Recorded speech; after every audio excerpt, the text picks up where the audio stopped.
Arsenio Castro Gulle, I call him Papang, was born in December 15, 1936, as a second child out of 10 children of Feliculo Gulle and Roberta Castro Gulle in Kandihay, Bohol. At the young age of 5 years old, the family decided to move out of Bohol and settled in Samal Island, Davao, to do some farming as means of livelihood. So the growing up years of Arsenio were spent in Samal Island, and his great talent was singing. He has a beautiful voice that he won 2 times on the singing contest. I call it Tawag ng Tanghalan. During in his teenage year in Samal, he met a young lady named Angelis Ang, who lived also in the same area as he was. This lady hit him right into his heart, so he started going into Angelis' house at the wee hours of the dawn to serenade her with Kundiman songs, a way of expressing his great love for Angelis. The biggest obstacle in their love story was that Angelis' mother didn't like Arsenio for her daughter since he didn't had a stable job, and Angelis was still going to school. So that there is a time while he was serenading Angelis in the early morning or evening hours that the mother of Angelis threw out a bucket of water on Arsenio out from the window. Well, it didn't deter him to stop fighting for his love for Angelis. He was persistent that it wasn't long she found out she too has fallen for him. Now, they love each other, but it was a forbidden love by Angelis' parents. He started going together, but secretly, until it came to a point that Angelis became pregnant, unknown to her parents. Both of them were scared to tell their parents what was going on due to Angelis' parents were opposed to their relationship. So they thought of eloping to General Santos City and get married to start building their own home without their parents' knowledge. On January 27, 1961, Arsenio and Angelis tied the knot as husband and wife before the judge of municipality of General Santos City.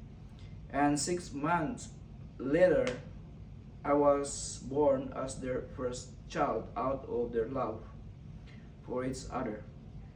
Papang strived to provide for his growing family by doing meager job like a tricycle driver or driving a passenger jeep every day, while Mama had her own sari-sari store to help out the family's daily expenses. May 4, 1964, another baby was added to the family, and this time it was a girl.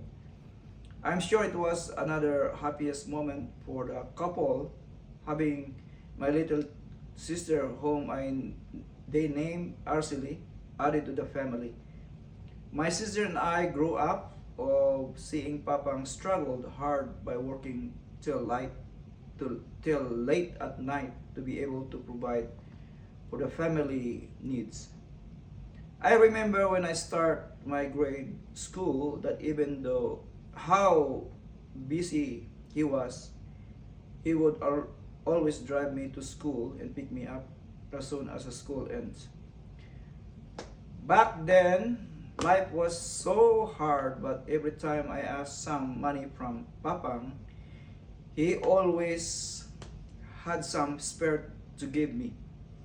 He also made it a point for both my sister and I to be able to send us to school.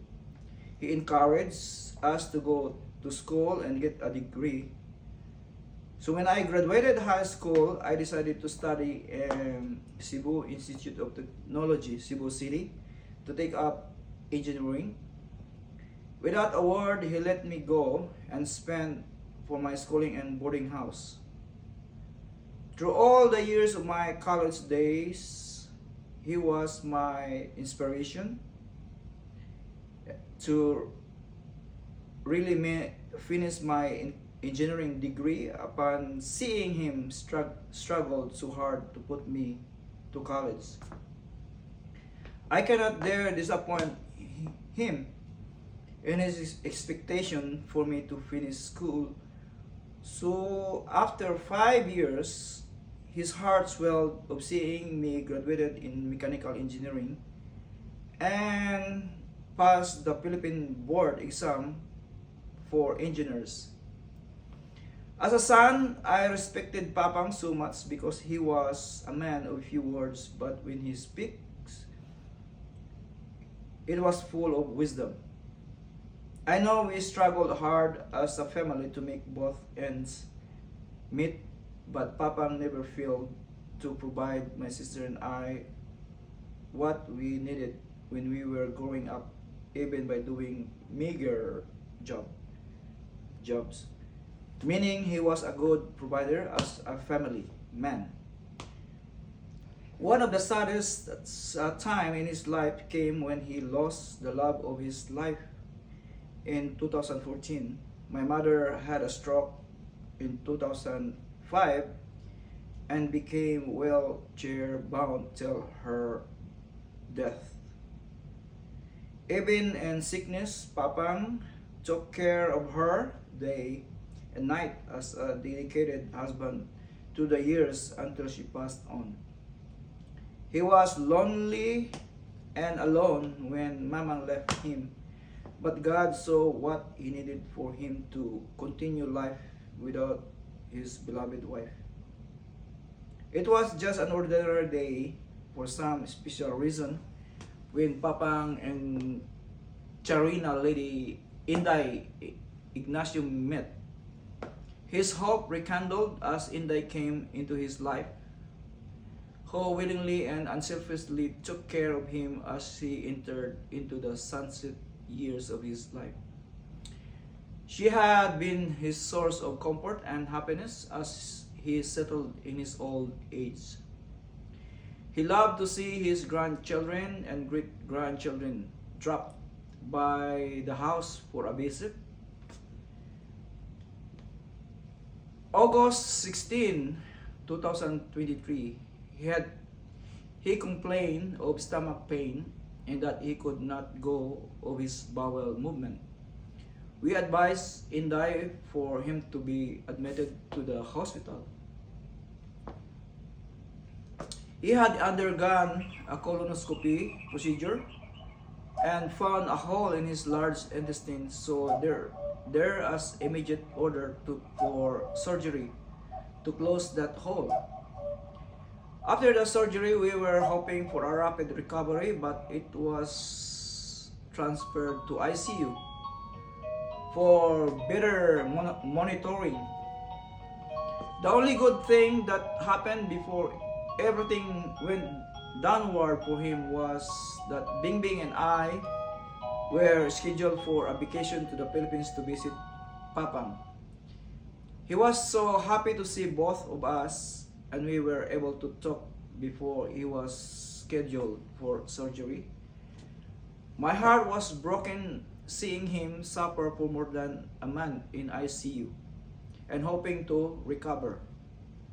I think God in his wisdom just let him rest and sleep in his arms to wake him up again in that great resurrection morning, when he shall gather his own people.